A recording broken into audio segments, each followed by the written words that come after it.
workNet. David went over the intake process last week. So when we get done, if you have any questions related to that or anything that we're discussing today, obviously we'll give you time for some question and answers. But a couple of first thing I want to discuss, and once again, thank you guys all for participating in the webinar today. If you didn't hear it earlier, please enter your name and what organization you're with so we know represented today. And I got a few topics that I want to talk about, and then we'll turn it over to Natasha so she can walk through the system as far as the case management and services. The first thing is, we talked about how the eGrant system was up and functional, it was fixed, but it's still not available to you guys because we're doing the state rollover. And I'm not sure if I mentioned that on the last call or not. But if you're trying to enter cost or report cash, you're not going to be able to do that until the state has rolled over these grants. They have already rolled over some of our WIOA grants. So I anticipate within the next week or two, the JTED ones, I'm hoping by this time next week, I can let you know that, you can now request cash and put your expenditures in. So I just want to let you know that up front. And if you're trying to do that, it's not going to let you.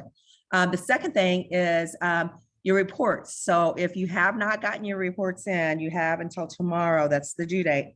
Rosa's been logging them in, and Monica's helping her with getting them in the system also. So please get those in. And Rosa, would you happen to have how many are still due by chance?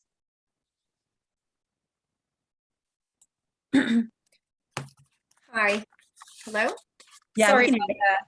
Yeah, so I have 27 in so far out of 44 grants. So we have about, if you do the math, was it about 17 more to do? 17 more. So we still have a few that are due. And like I said, you have until tomorrow to get those in. And please get them in, because like I said, we only have the 5 days to get them uploaded in eGrants. And then if you're past that 5 days, then you get a delinquent notice. And if you get past that, then it goes to legal and you'll be on fee lock. And you don't want that to happen because that locks down everything. And these reports, once again, are very simple. You're just completing the very top part on both the PPR, the PFR. You're completing the cover sheet. It's just going to be that one page. And in the email, you're indicating that there's no supporting documentation because we have nothing through June in GRS or in workNet. So this is going to be your easiest report like ever. So make sure to get that done. And I know that some people have entered their training programs. I'm delinquent on that. I'm going to be looking at those today and approving training programs. So please, if you have not gotten your training programs in, you need to do that. You can't enter clients until that's done. So if you and David can probably show you where you can see their office hours for Natasha and David. And if you need assistance with that, check their office hours and get with them, because they're available to help you with setting that up and then walking through any questions you've got related to that. So, and then the next thing, and David will show you where you can find these documents. On the last call, we talked about income, and we have updated the income because we got the 2022 HHS federal poverty guidelines out. So, and David's showing you where you can find this information. So we go to the spot, because last time you'd asked, can we have the income documentation, what we need to do for income? So we've got the low income eligibility. We've got the moderate income eligibility listed there. And then we've got the JTED eligibility requirements and documentation sources. So that's documentation sources for eligible to work in the United States, for selective service, for income eligibility, and then we break out, what youth and adult are on that document. So reference that document when you're looking at the income requirements. A couple things that I'm still working on, and the other thing I want to tell you, you talked about that you wanted like an application that you can have so that you can actually hand it to a customer to complete. I'm still working on a clean version of that. But if you look at the category 1, category 2, category 3, and category 4, those are the data elements. So that's going to give you everything that's going to be in the application that you're going to be asking for your customers. And that's a really good resource, because it tells you, okay, if they're like in a DIA or QCT, then you don't have to ask this question. So that's a guide. Those are guided for you that says, okay, this is what you ask. This is when you ask it. And, this is what we need for that. What I'm going to be providing you by next week is the actual pretty application. So then that way, if you have a customer that you want to complete that, with pen and paper, you can do that. And we're also going to be, doing it in a Word fillable form. So you can do that. If you can do it with your customer sitting across from you and you're in workNet, it's much better and much easier because it's just one data entry. But I understand there's really 3 ways that you're going to get this information. One is you're going to give an application to a customer, and maybe they're sitting in the waiting room or whatever, and you're going to have them fill it out, and then they're going to come in and have conversations with you, or you're going to give it to them and they'll come in at a later time. Another is if the customer is sitting in front of you, that's when you should be on your computer, if accessible, and entering this information into workNet. And then the third one is you can have a link to send to a customer. I don't know how much that will be used or how confident you guys are in the customer being able to go in and fill it out, because you really do need to have a conversation with them using this. But that's another option too. But we will be providing that.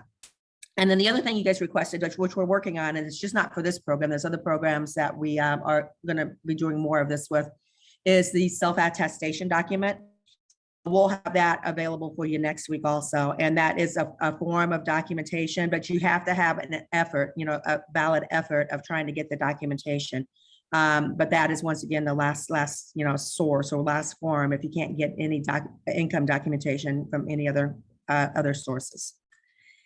So with that said, did I hit everything on my agenda? Yeah, there were a few, well, there were a couple of questions, yeah. And first of all, do we keep paper files on customers? Yeah, when the monitors come out, yeah, they're going to probably want to see your documentation. So, they're like, how you determine if they're low income or income. That is a reporting element that we have to do for the Treasury's office. So yes, yeah. And one of the other things is, and we're working, Natasha, you can, once they complete that application, there's 2 things you can do. You can print it and have the customer sign it, or they can electronically sign it, just to validate that the customer did this with you and that the customer is, basically signing off that this information is correct and that, we're sharing this information with you. Okay, So the answer, yes. Yes. And where do we store the income information we collect? And Natasha can show you that when you go into workNet. It's really on the application, and the only question that we is in the house, and it is household. I went back to look at the Treasury report, and everything mentions household there. So it's household, and so it asks how many's in the household and what's the household income. The 2 questions, and then that's what we use to determine low income, and we use that for eligibility. So I guess that's your question, is where we store it in the system, and that's in the application. Yeah. Yes. And then there was one, I'm not exactly sure what this refers to, but there's a chat question of how should the subject of the email be named? If you're talking about the reports that are due, probably the easiest thing was, you could even put your grant number in there, and you could put, quarterly reports. We didn't give you a specific name for the email to send it in, but if you have your grant number in there, it makes us really easy for us to identify. And if you put quarterly report in there, then we know that's what it's for. But once again, please use the naming conventions for the files that you're attaching. They said for the quarterly report. Yep. Yeah. I just honestly, I just put in your grant number and quarterly report, and if it's easier for you to track, I just do, grant number, quarterly report, 06/30/22. And then if you ever have to do a sort and try and find that, you'll leave that consistent. So each quarter, you'll just change that to the quarter end date. And then one person said, is it an annual household income? I think in the application it's monthly income, if I remember correctly, but we can look at that. And then another person said, if we have expenses for June, can we still enter them into GRS for reimbursement? Yes, any expenses you have. May is when the program starts, and we do have allowability for some pre-award costs, which I don't anticipate. There may be some that you have like in April, because we were having conversations with you. So any effort you've spent on this grant, can be charged. It just can't be charged until the rollover is done. So when you enter your costs, you'll be entering them. This is the 14th. If the rollover is done before the 20th, then any cost you enter will be in the June month. But if the rollover is not done after the 20th, then the cost will show up in the July month. But it's going to be cumulative. So put all of your costs in there, and it'll all cumulatively add up to the July month. One of the other things that I want to communicate with you guys, and I know I had a conversation with one of our agencies, is with the ARPA funding, the state is required to report by the 15th. We're probably going to make a standard for you guys, and this will only be doing the quarterly reports, because Josh had talked about you have to have your expenses reported the 20th for the month prior, for it to, like, for right now, you'd have to have your June expenses reported by July 20th for that to happen. When we are at the quarter end, since we have to report by the 15th, we're going to ask you to do your very, very best to get the prior month's expenses in by the 10th. And we understand that there's going to be stuff that's not going to be, you may have to, that may have to go into the next quarterly report. But we want to try and get as accurate as we can costs when we're reporting to the Treasury. And that's a requirement they've got on us. So we cannot bend on that. So an example is that our quarter ended June this time. So, the cost we would want to see in like July 10th. And like I said, we didn't want to have any costs this time because it's not open, but the next quarter in September. So we'd like to enter by October 10th. That way we're here as we can report then to the Treasury what those costs are. And I understand that you make your trial balances, all of that may totally up to, if you know the cost, enter the cost, but we need to make sure that whatever your trial balance has and what do we have in the GRS, if they don't match for some reason, that there's a crosswalk, and you explain why they don't. And we'll get into that more the next quarterly report. We don't have to talk about that too much right now. And then there was a question that came up. What if we do not have a training program? Training is included in what we deliver. Tammy, correct me if I'm wrong, but you would still put basically the name of your program and the description, and fill out those fields of what you're preparing that person for. Yeah, and send me an email offline, because we want to look through we'll look through your project implementation plan, because you had to submit one of those with your grant agreement. So send us an email outside of this, and we'll talk about it. All right. I think those are all the questions. I don't know, David or anyone, if you've seen anything else that I've missed, please let us know. I have a question. It says what all is needed to keep in the client file for audits. We can go through that. We'll have a session, probably not next week, but the week after. We'll get Tamika on, who is over our monitoring, and our monitoring unit will be doing that. And then she can walk you through what they're going to expect when they come out to the field to do their monitoring. What is the email address that's in the reports too? Right now, you're sending them to myself, which is Tammy Stone, LaMonica Pruitt, and Rosa Bouchard. I can't see her names very good. Last name Rosa, very good. Anyway, you're sending them to us three this time. For the next time, we've set up a mailbox, and it's going to be ceo.jted at illinois.gov. So, but this time you're sending it to us three ladies, and then from here on out, we've got a mailbox that you'll be sending those to. So that'll be in October. You'll send it to a different address. Tammy, can I ask a question? Is the GRS rollover that's happening, is that affecting for all grants that's reported in the GRS? Yes. Yeah. Yeah, it's it's pretty much statewide that they have to roll over to the next state fiscal year. So there's usually a shutdown in July to make that process happen. And it just depends. But like I said, we've had already some of our WIOA grants have rolled, but JTED is not. And I'm hoping it'll be next week. And I'm hoping by Thursday of next week, we'll be able to let you know. So do you have any idea about YCP3 and the AEP? That I don't know. No, if you can't get into it, then it hasn't rolled. Okay. All righty. Thanks. Then we had another question. Is there any information we need to put on the marketing materials regarding the grant? That's a good question. And there is some information that is required through, especially with the Department of Labor. Let me get back with you on that because, I know with our other funding source that they require acknowledgement of, some funding information. And I know we have that, I think that little statement, if I'm not mistaken, David, in workNet that, that is to be that for the funding information. If you want to throw that on there, that would be great in the chat. But I will get back with you on that too, if there's anything specific to this funding source.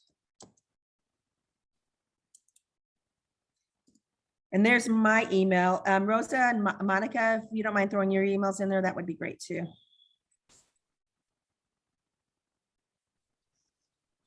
Okay, I don't want to take up any more time. I know Natasha has a lot to talk about.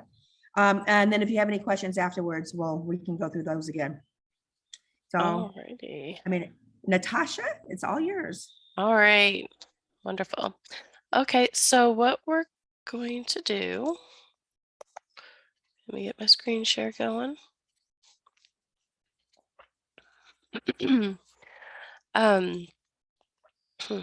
So what we have, David put up a new document in right now. It's with our materials for today. And we're going to look at this. It's just kind of a high level overview of the basic steps. So the very first thing on this list is, logging into workNet and getting all your information set up in the system. And I just want to take a moment that if you are not, if you don't have your training program and your information into the system and you're not category 4 and you need to get that information in there, please join us today. We do have open office hour from 1 to 2 today. And the way you get to this page is, I'm just going to go show you the path. So if you go to illinoisworknet.com, you'll see we have a partners icon at the top. And if you scroll down, we have some tools and we have program guides for partners. And you'll see that we have the JTED tile here. So when you go into JTED, there's all kinds of resources for you. And what if you want to have access to the TA sessions like today, and then that we're in right now, or the office hours, go to the JTED, the training materials and videos. You'll see that we have these links that will take you to those either Zoom room or Teams room space. And then if you missed any of these and you'd like to see the archives or related materials, you can scroll to the bottom and you can see the history of the sessions that have been provided, as well as the additional materials that were used during that training session. So with that, I am going to go ahead and log into the test site, and I'll briefly show you the adding a customer. I'm not going to go into those details. I have a sample customer already in the system for time's sake. So that'll be covering steps 1. And then step 2 was the eligibility check in the application. I'm going to show you an existing person I already have in the system. And so what we're going to take a look at today is the step 3 with enrolling, service needs assessment, and then how that also relates to entering information using the career plan. And you can see that David has also included links to more detailed instructions here. So this is your high-level overview with links to additional information. All these different resources are also available on our webpage. We encourage you, it's okay to have a paper copy, but we encourage you to, if you're, when in doubt, go to the partner guide, because that's where we, when updates are made, then we update the website and those links don't change. So, okay, so I'm logged in as my test person in test. I'm going to go to my group.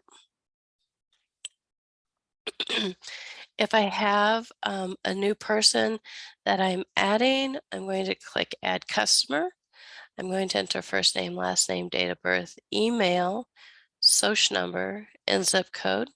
It's going to search for existing people that are in Illinois WorkNet, because we want to make sure that for all these various programs, for just to make it easier on everyone, including the participant, that they have one Illinois WorkNet account. So it's going to search to see if there's an Illinois WorkNet account in the system for that person. If so, it will use that account. If there's some kind of discrepancy because, maybe by accident somebody's social security number has been used, or there's a date of birth is off, it'll have you contact InfoAd or contact us, and then we'll go ahead and look at the different information and work that out for you so that you have just one account and that the information is accurate. And then if it's a new account, it can't make any matches at all, then what it's going to do is provide you a username for that account. It's going to provide you a password, their initial temporary password for that account, and then prompt you to either add in another person or to go ahead and complete the application. For time's sake today, I think my person I just added was, yes, Kayla.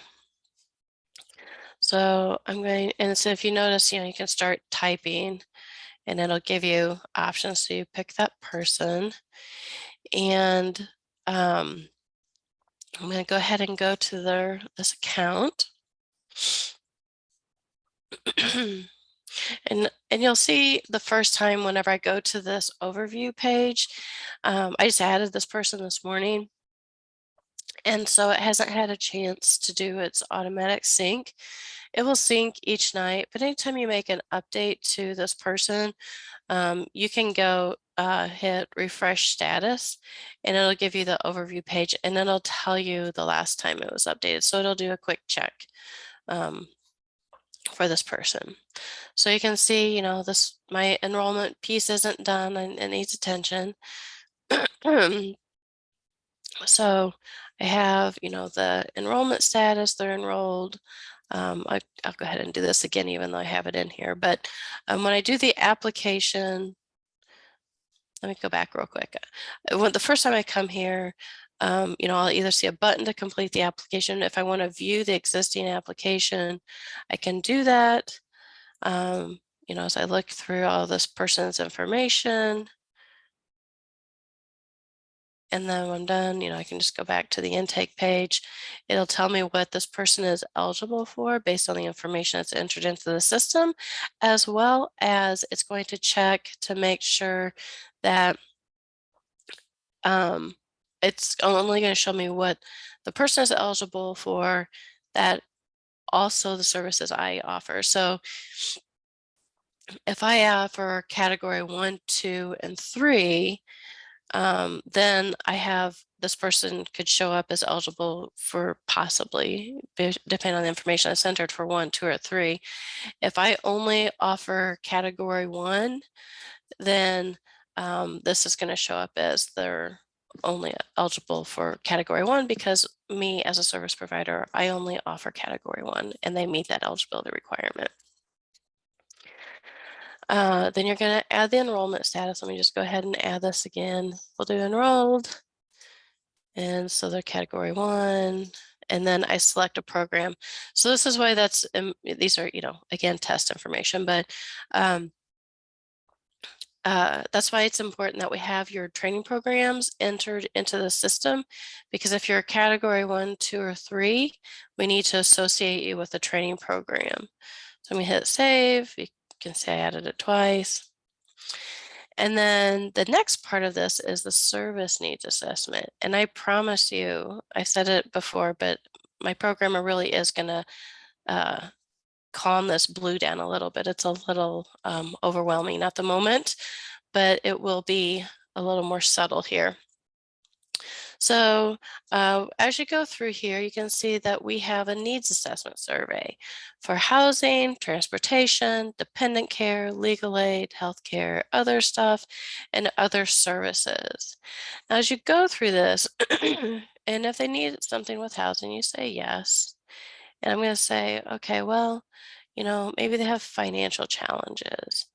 And so if I click on financial challenges, it's going to give me some recommendations, like go to this provider list and look at these people, you know, through this provider, or maybe contact this other location. So whatever the situation is, it's going to change based on what option that you select here. So in this case, I'm just going to say they need they have financial challenges, and I need to provide them a referral for housing assistance. And then let me go ahead and let's put it in. And then maybe I have this person has transportation challenges. So I'm going to say they have no transportation, but I could provide them with some, you know, public transportation assistance. And so the same thing would go with like dependent care, legal care. You know, if you click on some of these, they open up other things. Healthcare, again, you can see these other assistance and fees. So maybe they needed something like, you know, equipment and tools. You could select those.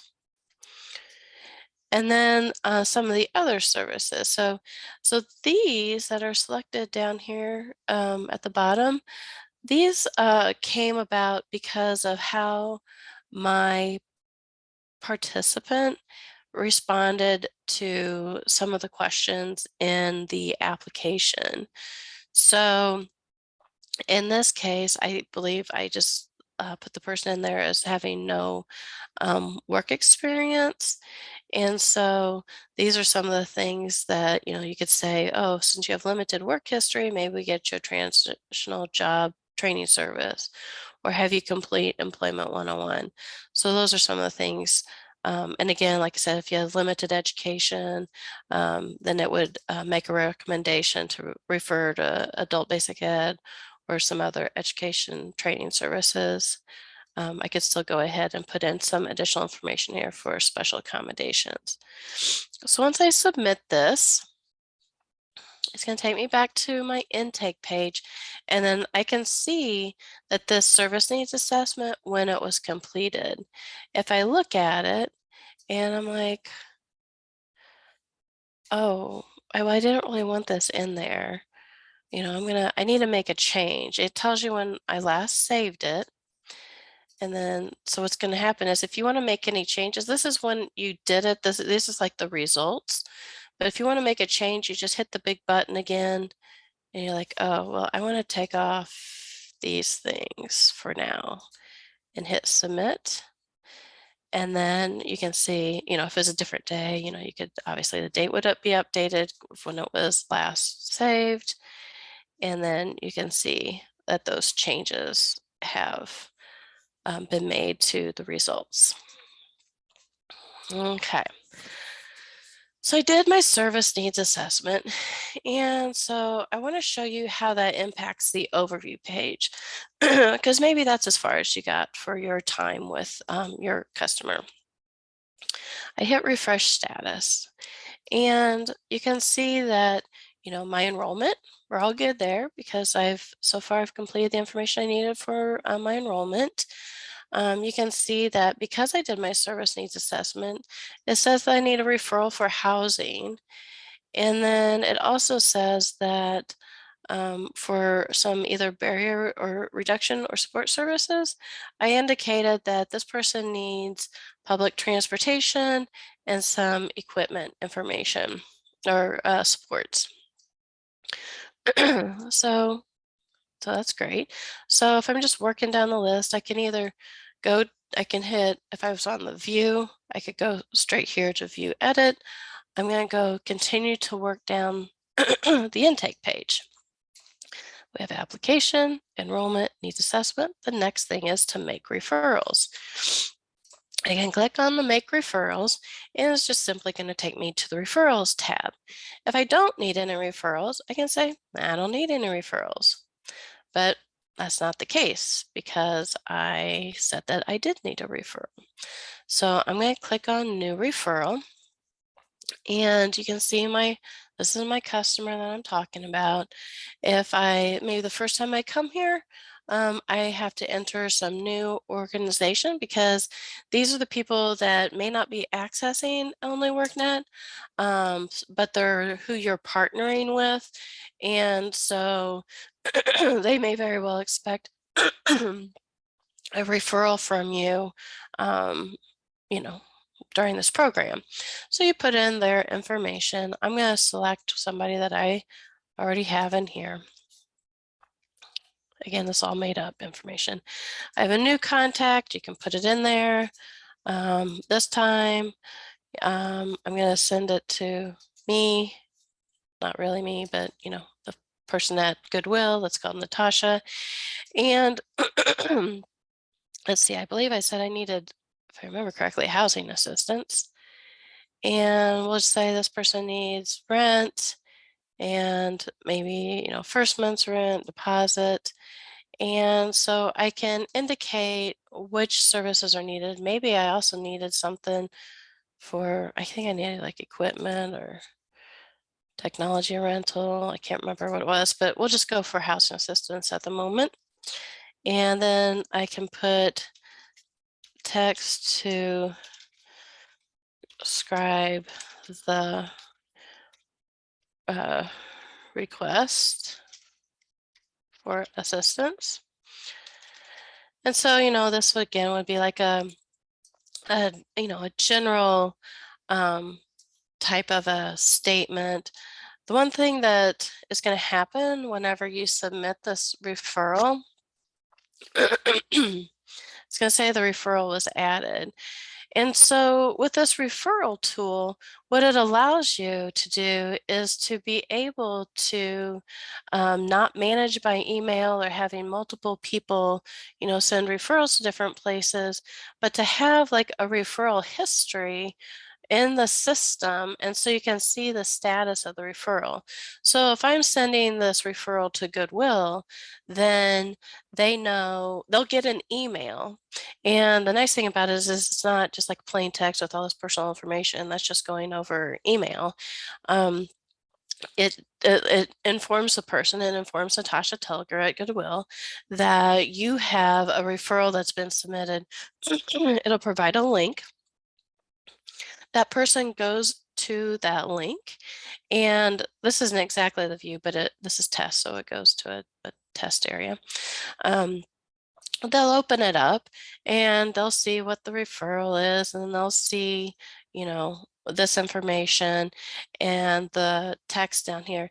Now, for time's sake, we're not going to go into that other email, but what they would see here is that they have options. They can say that it's pending, or it's been accepted, or it's been rejected. And there's a variety of options that go along with that. And those are more detailed out in the instructions. But the whole point is that they can respond to this referral, and the information is saved in the person's only workNet account. So when multiple people are working with this customer, they can see what's taken place and what the status is. So I want to show you how this impacts the overview page. So we're going to go back to the overview page. I'm going to click refresh.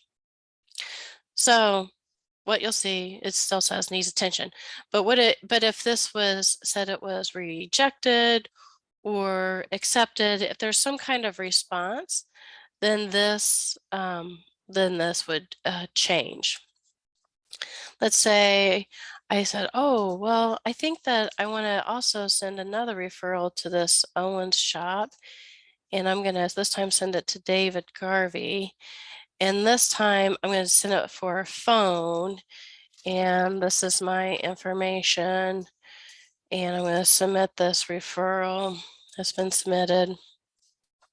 So now I have 2 referrals. I can keep those. This, even whenever it's like an extra and another referral, it's still going to add it to this overview page, so that the idea is that when you look at this overview page, you get a snapshot of everything that's going on with this customer. So I can see a referral that's directly associated with a needs assessment, is out there, and it still needs attention because there's not been a response. But I can also see that I sent other referrals, and this one hasn't received a response yet either. Once those are marked as good, then this will change from it needs attention to good. All right. So we've gotten down to step 4. Now, step 5 is where we're talking about the career plan. Now, this goes through the basic steps, and from a program side of it, there may be additional discussion and details and questions that you might have as far as like, which services do I pick? How do I do this? How do I record that? How do I record stipends? How do I do all this other kind of stuff? For this segment, I'm just going to show you the simple click here, do this, do that, do that. And let's just get like the clicks first and how it relates to things. And then we can dive into those deeper questions as it relates to specifically, I don't know which service to pick, those types of things. So just from a simple, click technology type standpoint, the idea is that we talk about, setting goals, talking about the different steps, making sure that the customer agrees to the plan, and that they know that they have access to their plan from the online worknet side, and you can update that plan. And so, once you've talked about that with the customer, you can indicate that you've talked about that with the customer, and let's go to the career plan. So you can select the link at the bottom. You can also select training and services at the top. Your view of the career plan is a builder view. The customer's view, it uses the same information, but it's presented in a different way with only worknet resources. So, they can see the overview of services, but if they want to look at job and resume and all this other kind of information, that's also available. But their focus is the data that's already been entered into the system. And again, yours is the builder view. So when you come here, you see an overview. You can see that there's nothing really here. So when your customer goes there, they wouldn't see much in it either. And then it's set up so you see step 1, step 2, step 3.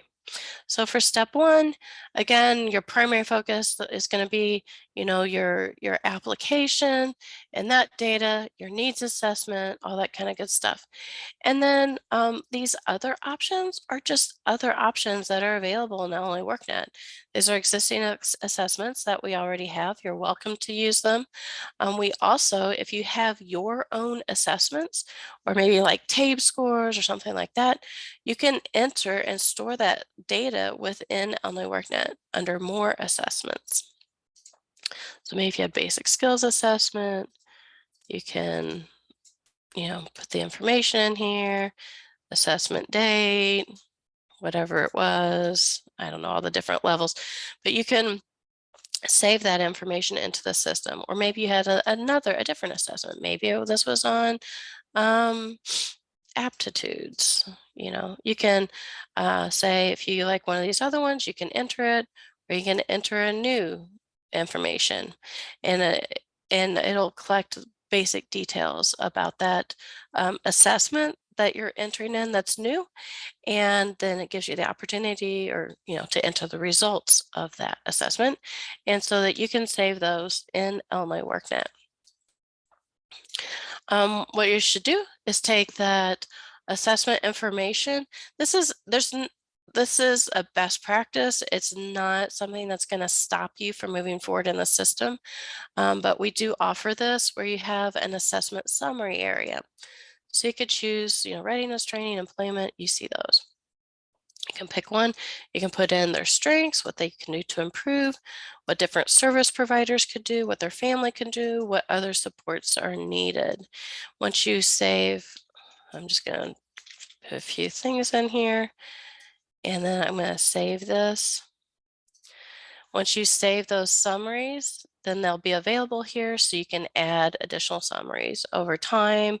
If you need to edit one, that's fine too.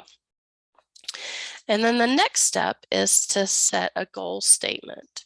So I'm not going to get into how to write a goal statement. I'm just going to put my first goal for the time's sake. I'm going to say it's a career plan, short term. I'm going to say it's not started yet. We're going to add a goal. So you can add as many goals as needed. And then you can add services. So I click add services. It's going to bump me over to here. You'll see it's just 2 ways to get to the same tab, where you could choose step 3 at the top. And it's going to say add a step. Now these services are the ones that when you are set up in Illinois WorkNet and that provider info and the grantee details, that's where these are coming from. So if we need to make an adjustment, please talk to us with Tammy, Monica, and we can talk about, making an adjustment to services as needed. I'm going to go ahead and just say add customized training. And then I know I'm going to have support services. So I got like the support service. So I'm going to go ahead and add that one. And then I'm going to go ahead and add my training service. The way this is set up is that it makes you do lots of case notes and stuff. So I believe this works. This is my little cheat. But what I would do on these training services, I would go ahead and enter in like my plan start date. I'm just going to pick a SOC code for right now. Plan due date. I'm going to say it's like 10 hours. I'm going to say it started because I'm starting this today. I would jump over to my service provider, hit my service provider, the program that they're in, and then I would update the customer service and say added training and then whatever I needed to do. You could also use this as an opportunity to say, hey, I enrolled you into this training. When you see it, whatever, in your career plan, this is what this means.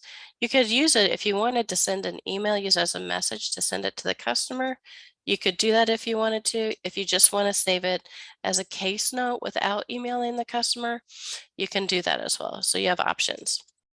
So I'm going to save that. I'm going to save that. Now, one of the things that you'll notice, as time goes on, they do the training, provide the service. For these training services, you don't have to put a dollar value or attendance. Those options are available to you, but they're not required for this program. It's part of this template. And then you can enter earned credentials. So those earned credentials that you entered into the grantee details, that's where this comes into play. So you can click on the earned credential. I got the credential on this date, not really, but we'll set save. And so then you can see that this credential was entered into the system. So how does this impact the overview page? Well, let's take a look. You can see that so far, so good. We have customized training. It's on the overview page. You can see when it starts, when it ends. There's no action. It's not, we didn't miss any end dates with having it still open. So as far as the system is concerned, everything looks good for the training. Let me go back to, or let me show you the overview page. So when you go here, now you'll see that what you can see in this career plan, it says customized training. You're like, but wait a minute, where's the support service? It's not showing up here. I can tell you why it's not showing up here. So let's go over to our add services. It's not showing up because it's not associated. It doesn't have the information there and it's not associated with a goal. The way it's going to show up on that first overview page is that it's associated with a goal. Or here's another way that we sometimes get with people that are like, wait a minute, where's my customized service training? I don't see it here anymore. Well, that's because it is associated with a goal. So as you have multiple goals, you'll see that you'll have these different bars down here for each of your goals, and your services will be grouped by your goals. So you'll see that there's like a little number here. I'm going to go ahead, you'll see how this changes. I'm going to add this to my first goal, and I'm going to say this is my time frame, and I'm going to say it started. I'm just going to go ahead and update it.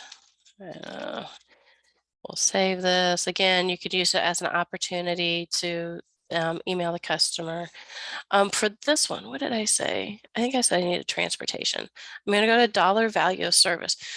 So what this does is if you're offering support services and barrier reduction services, then this is going to give you like a place to have an itemized list of all your support services or an itemized list of all your barrier reduction services. So I'm going to go ahead, for this particular provider, they only offer support services. They don't offer barrier reduction. So I'm going to go ahead and add a service. I'm going to say this is for transportation. I'm going to say public transit or we'll just do that. And then I'm going to say maybe it's a bus pass and it started this date. And I don't know, we'll just say $25. There's 3 of them. If it's an estimated cost, you can say, let's say that you expect it to be $130 to apply for this program or something. You could put an estimated cost, and what that does is it's a flag. We don't have the report out there yet, but we'll have a report that'll flag that says, hey, wait a minute. Now, I know you said this was an estimated cost, but now you need to go back and put in the actual cost.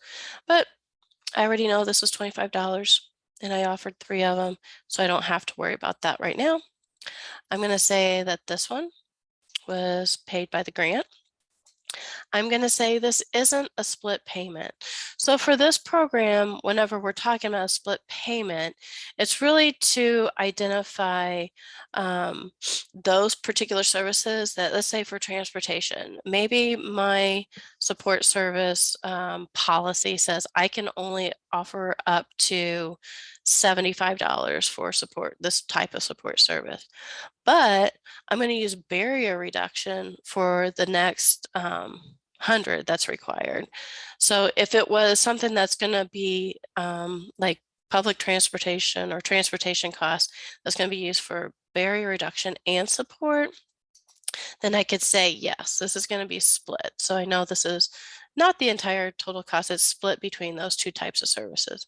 But in this case, I only offer support services, so it's not a split payment. I can enter in an invoice, I can enter in notes, and I hit save. And so you can see that it's here. Let's just say for time's sake too, how about if I do legal aid? I'm going to say it's for legal fees and direct payment, and it's on this date, and it's $200 one time. It's paid by, I don't know, the grant. It's not a split payment. This is this. I don't really need notes, but I'll put it on there and hit save. So you can see what this is going to do is it's going to keep this ongoing running cost of what the person's support services are. So let's say my list gets pretty big. One of the nice things is that you'll have that list, but you can also do like a search. So I only want to see stuff that's for transportation, or I only want to see stuff that's for legal. So you can search those, you can edit it, you can delete it, those types of things. And then, like I said, there will be a report that you can look at this more from like the overall standpoint as opposed to just as an individual level. Now, as always, let's go back to the overview page and see how this impacts this. So now I'm in like the barrier reduction section, right? So let me refresh the status. And you can see that it said public transportation. I thought I put in there 3, but maybe I didn't. Maybe I just put 1. I don't know. That the public transportation cards, it says that, you know, this is aligned with what I said with my needs assessment piece, or maybe I have this backwards.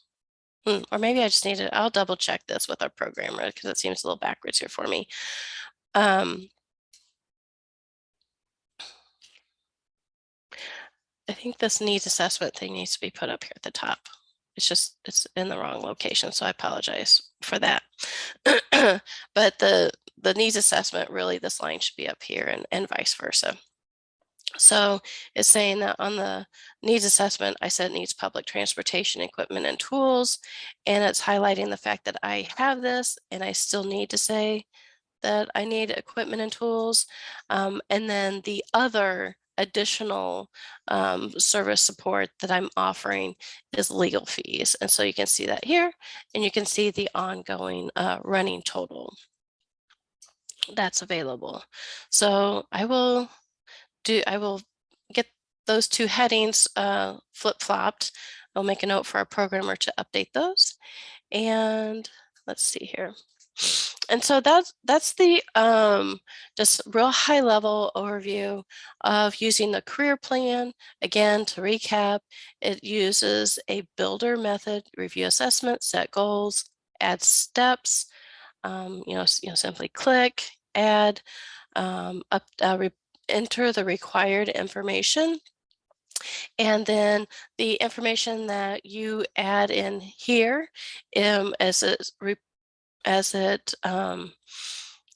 relates to the needs assessment survey, the services that are identified in the needs assessment survey and the services that are actually entered into the system, that information will be compared, and you can see the status of that at an individual level on the overview page. And I see we have some comments. And we're getting close on time, so go ahead and should we go through some of these questions? Yeah, let's go ahead and go through the questions. And let me see.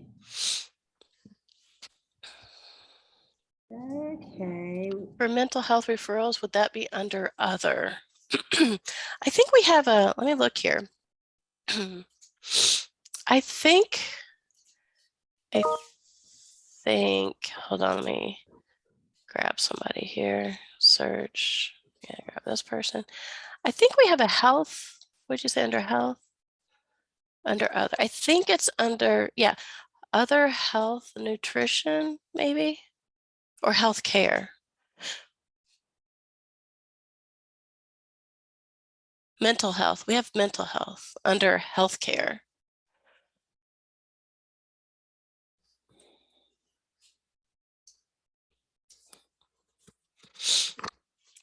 We had a question. We had a customer who did not know they had a workNet account, but they did. Do we share this information with them?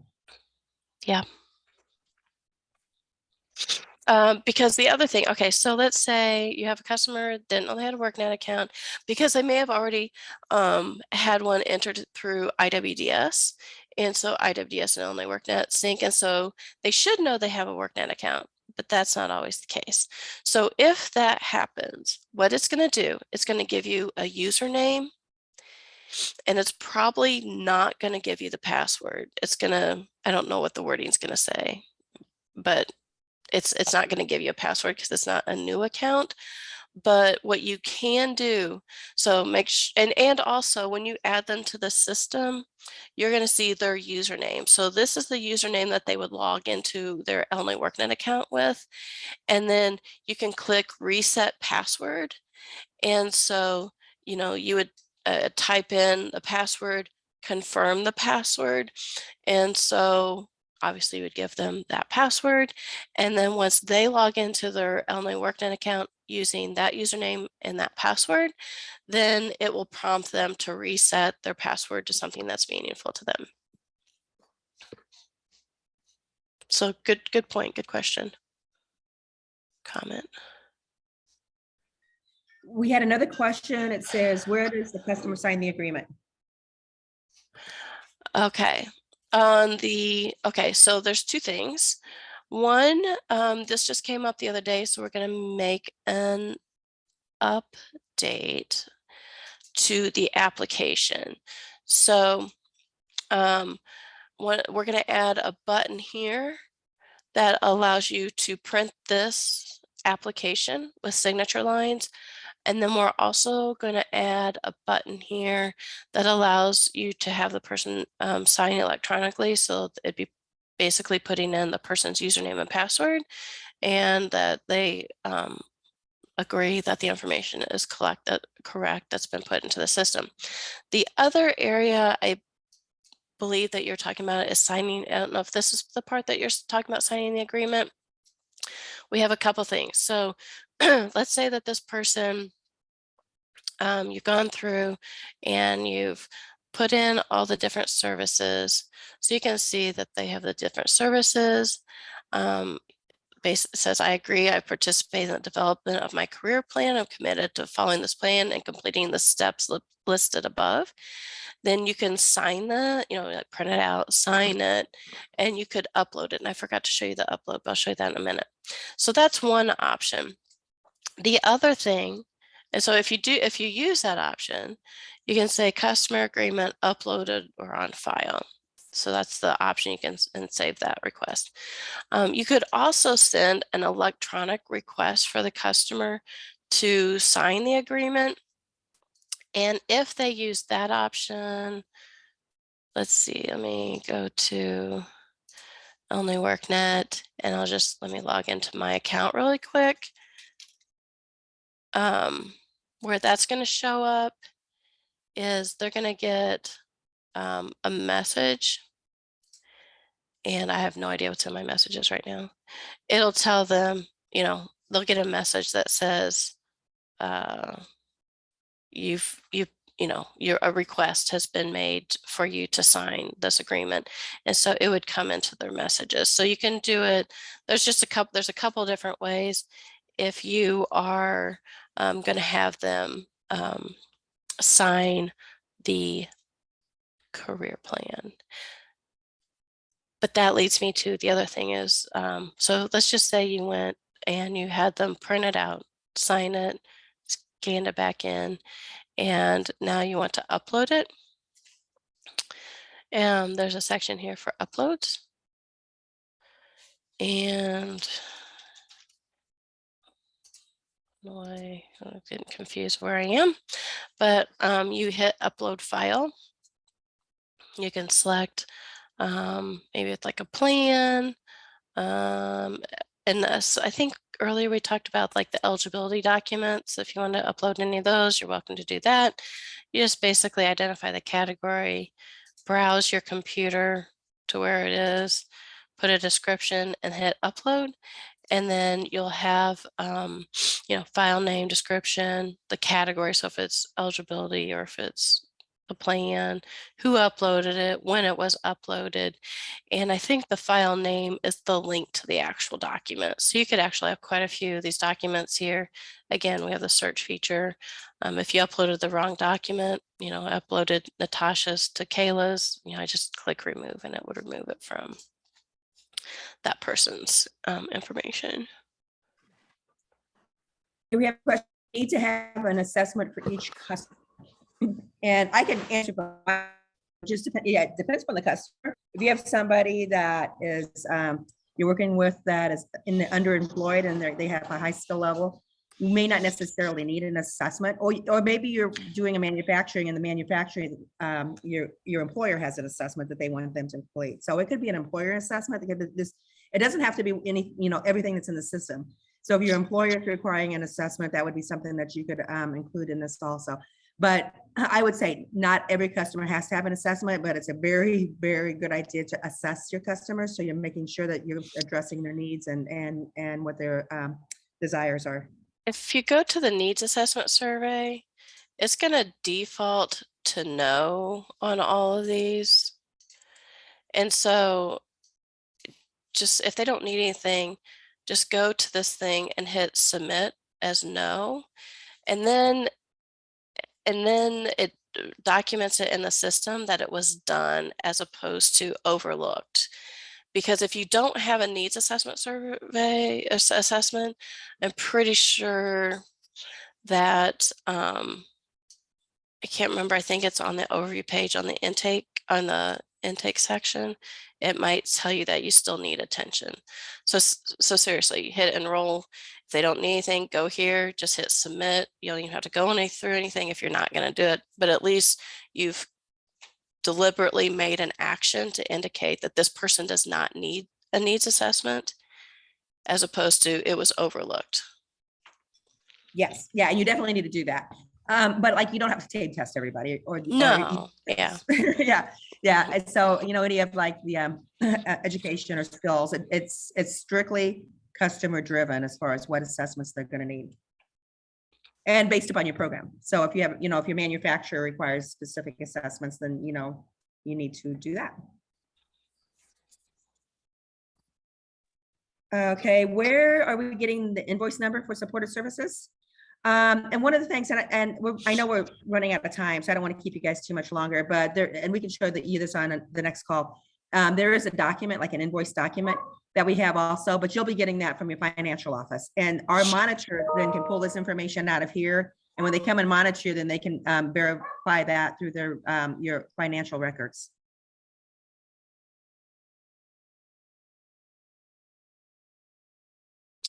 We had a question. It gave us no, but we did not reset the, okay, yeah. So I guess if you have a person that has a working account already, it'll say null for the password. And if it says null for the password, then you need to reset it. But all prospective students must have an only workNet account. In order for us to document into the system, yes. Are they required to sign the career plan, or is that optional? That's more of a Tammy question. I think it's going to definitely be a best practice. And what's going to show us is that there is interaction between you and the customer. So we're not going to, we're not going to say, yeah, you have to sign the career plan. You need to sign once they get that program in the application, so that we can verify that the applicant says everything's valid in their intake. But with the career plan, I definitely think it's a best practice, and I definitely think it would be a good thing to do, because that just shows the interaction and the communication between you and the customer. And the career plan will change too. So, the customer knows that things are, changing in their career plan also. We did have one question: is do we have to enter dollar values for each support services for the client we provide, or is this feature we have the option to use? We want you to enter the dollar values for those, because part of what we're going to be doing with this program, we have barrier reduction, which is new. So we're going to be taking an analysis of what we'll do with barrier reduction compared to supportive services. And so we need to know what those values are. And like I said, that's something, you're going to have to work with your fiscal office so that you're collaborating on that. And the information that they have is the same that you have. We had a question. It was a direct message to me, but I'm going to show you why with the needs assessment did it not turn green. And it'll say once all these are no longer needs attention, then this will turn green. And so it's not necessarily that needs attention is a bad thing, because maybe it just hasn't occurred yet. But just a reminder that, according to what was originally assessed, these are the things that are still open. So that's to answer that direct message question to me. We did have a question, what is required to be uploaded? As well, as far as documentation, I would recommend that you upload me the signed application, because that would be an easy check. And then like a monitors can go and grab that too. Definitely you can have that in the client folder too. I don't have any specific requirements as far as uploads are concerned. Even like the vouchers, there's a process where we can create like this little voucher. So like if you're doing an example of supported services, if you're going to do transportation, you put an estimated cost in it.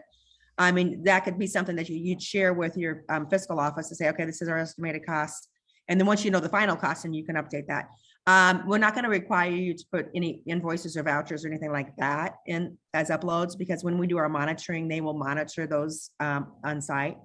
So there's really, besides, I really do recommend that you do the sign application. But Natasha, can you think of anything else that would really be required to upload? No, but we do ask that you don't put anything in there that shares too much information. I wouldn't put don't put their social security number and some of the obvious stuff in there. So yeah, all your eligibility, that's going to be your hard copy that we will come out and look at. And then we had a question regarding the PPR, question 21. I'm not sure what to do, put in IO, and I'm not 100% sure what that question is. But really, for the most part, I think it's just the top part of the PPR that you're filling out. You're not going to be filling out anything that goes down further, and it's just basically agency information that's there in that. Supporting document cover page, grantee should submit at least, but not limited to. Okay, so for this quarter, you're not going to be submitting any supporting documentation. What you're going to be sending us in is 4 files. One's the PPR support, PFR support. Both of those supporting documentations is just going to be the cover page. You're not going to have anything behind that, because there's nothing in IWDS. Well, we're not using IWDS or any of that stuff. But there's nothing in workNet and there's nothing in GRS right now. But for October, when you're submitting it, you're going to have that backup documentation, which will include a report. We call it the Julio report. It's a report in workNet, and then you'll be sending in your trial balance and then 2 documents from the GRS system. So as far as supporting documentation in this quarter, just put in your email, there's no supporting documentation because the grant was just issued in June and there's nothing in IWDS or in GRS. No, not IWDS, only workNet. I'm sorry, Illinois workNet. There's nothing in Illinois workNet or GRS. We had one other question. I know we're over our time. If a candidate is collecting unemployment and is eligible for JTED, would that impact their unemployment? No.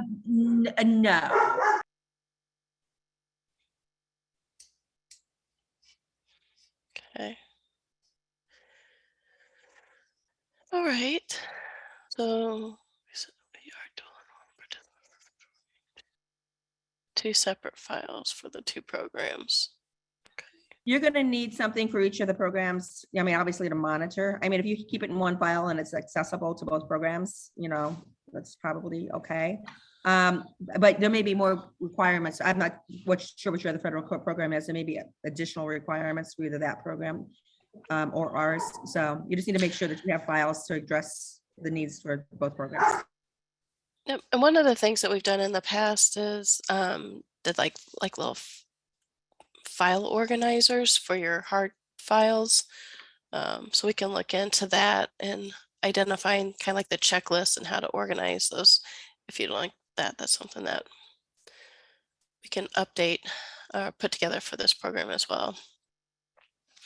All right. Yeah, we can definitely do that. And we'll share that with you on the next call. We can definitely get that put together and have for you on the next call.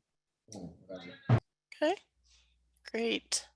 All right, well, we are way over time, but thank you for sticking with us. Thank you so much. And for the next call, one thing we didn't get to address, we have set up an area for you guys to put a primary contact, secondary contact, and fiscal agent, because we've got a huge list of people. So we want to have just those contacts, and then the contacts can share to the appropriate individuals. So if we're doing a TA that's strictly fiscal, that the right people are showing up, if we're doing a TA that is strictly case management, that the right people are showing up.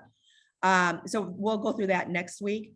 And then I think next week, we're really going to do just a recap, because we've covered a lot of information and just kind of recapping. So if there's specific questions that you have, bring those to us.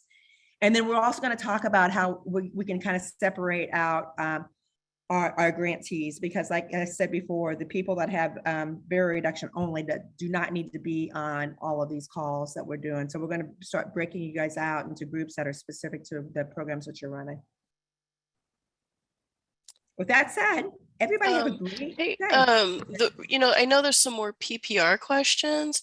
We do have a technical assistance office hours today at 1 o'clock. So if you want to join us, please do, because Tammy and Monica, you're going to be on that, right? Yes, Yep. yes. Yeah. And we So will definitely have a training session to go over the PPR before October. That's on the books to do that, early September.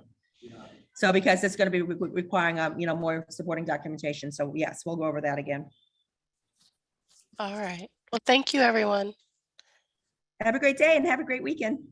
Thanks. Bye. Bye.